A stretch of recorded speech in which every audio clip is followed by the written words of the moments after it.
Okay, today is the 12th day of Sivan, June 18th. Special day today. We'll tell you at the end. In today's lesson, every created entity appears to man as if it exists independently, but in truth, within the context of its godly source, its existence is nullified. Just like we gave the example of the sun. The rays of the sun are not really in existence when it comes to the essence and the being in the sun. There is no rays in the sun. It's just something that is an extension and something as if we feel. We'll get to that in a moment. So yesterday was the whole mashal of the rays in the sun. So we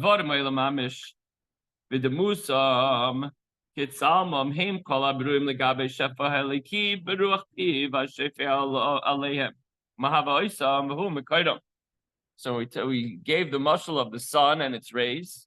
The exact parallel to this mashal, this illustration, is the relationship between all created beings and the divine flow of the life force that emanates from Ruach Piv, the breath of Hashem's mouth, and which flows upon them and brings them into existence and is their source. Vehem atzmam einam rak moy or v'ziv mispashet min hashefa v'ruach Hashem.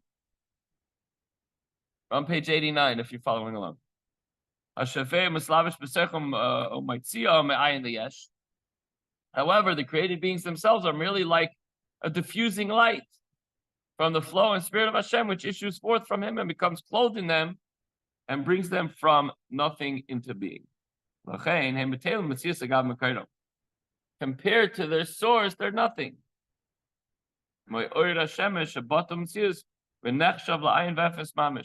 Just as the light of the sun is nullified and is considered nothing compared to the sun. And it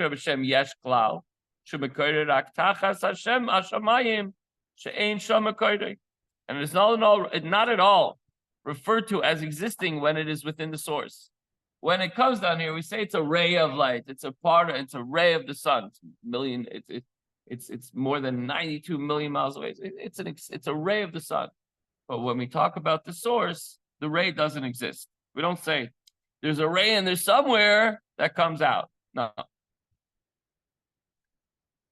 Kach kol habruim ein noiflaleim shem yesh klal ela le'enei vasar shalonu. The same thing with existence. We're also just a ray of Hashem.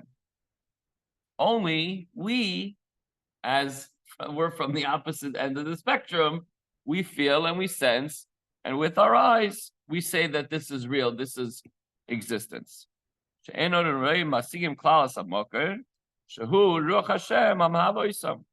don't see and we don't comprehend the source of our existence. We're part of the creation, so we don't see the source of it.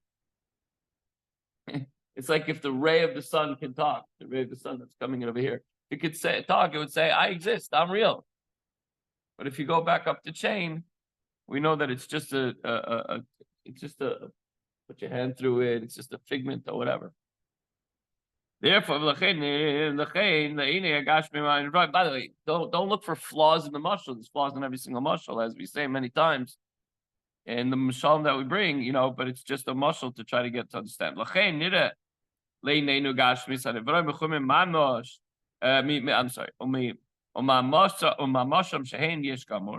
Therefore, since we do not see or comprehend our source, it appears to our eyes that the physicality, materiality, and tangibility of created beings is actually in existence. We feel no one in this room is going to say we don't exist. We feel as if we do exist, because that's because of the position that we're in. That's because of where we stand and how God created it. Just as the light of the sun appears to exist fully when it is not within its source and is found within the expanse of the universe. But in truth, the source of all the creatures is constantly found within them. Our failure to perceive notwithstanding, okay, so we're not able to see. Maybe some tzaddikim, Kabbalists, they're able to understand this in depth, but their existence is totally nullified in relation to their source, and it cannot be said to truly exist. Okay, so here the Rebbe states it very clearly. In the following respect, illustration is not a good comparison to the ray of the sun. The mashal is not good enough here. שהמשל אינה מוקר מציאס כלל וחלו העולם ועל הארץ שנראה שם אורש ליש גמור. In the mashal, the parable, the illustration, the source, the sun, is not present at all in the expanse of the universe and upon the earth, where its light is seen as actual existence. So since the sun itself is not present upon the earth, it's way, way, way up there in the sky, its rays are able to assume a seeming reality of their own. It's therefore readily understandable why they are perceived as existing independently. They're here, the sun is so far away, and so the light that we experience is real. Or at least that's from a breakdown in the mashal point of view. By contrast, all created beings are always within their source. We're not an extension and far away from, we are a part of. Just continuously found within them and creating them. Hashem is constantly creating them something from nothing. And it is only the source that's not visible to our physical eyes. Since in reality they are indeed within their source at all times, why are they not nullified? When the rays of the sun are in their source, it's completely nullified. You don't say the rays are there. You just say that's the sun. So if we are constantly within our source, Hashem, then how come we're not nullified? How come we think we're something? The rays of the sun only think they're something when they're so far removed from the sun. But we're not removed from the Eibishter. What when they close the ring? That was beautiful.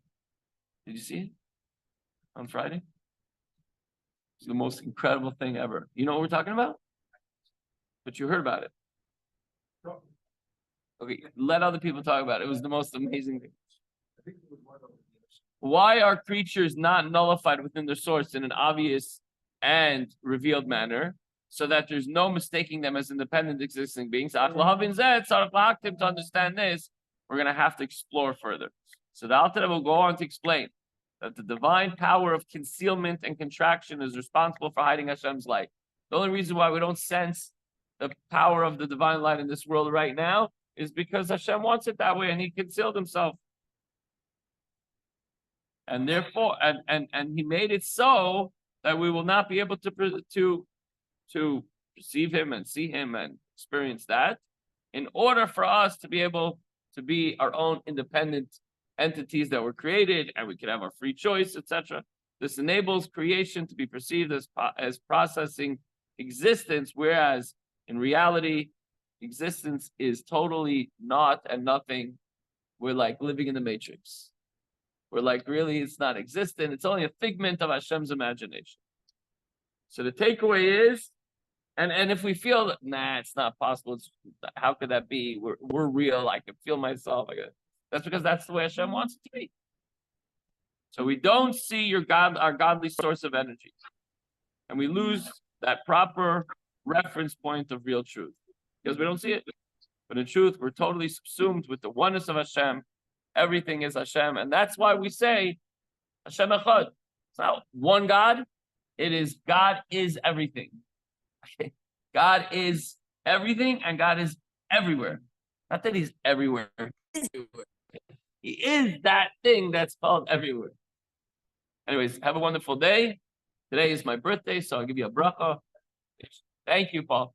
I give you a bracha that you should all have good health and happiness and nachas. So we should continue to learn a lot of Torah together, and that's our way of connecting to HaKadosh Baruch Hu. We should do all the mitzvahs in the Torah because that's what God's will is, and that helps create a dwelling place for Hashem, and that makes a better and brighter world. And we should daven to Hashem to bring Mashiach. All the hostages should be released miraculously now, and all good people should live in safety and security and peace. We should all experience the greatest blessing of all, the coming of Mashiach Tzidkenu. Amen. Amen. Thank you. Have a good day, everyone. Thank you.